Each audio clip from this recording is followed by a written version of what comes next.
I'm at Wheaton Labs base camp at the Willowbank, and I noticed this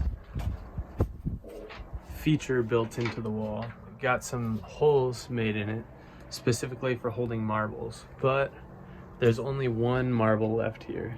The rest are empty.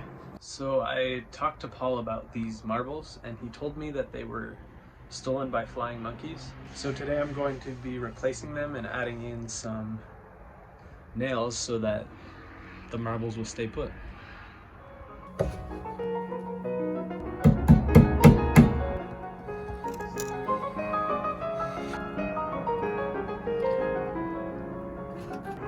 Alright, I have to put them in one at a time. Got the blue marbles in, and they are all secured in there. Here's how they look when the morning sun is shining through on them. Pretty cool.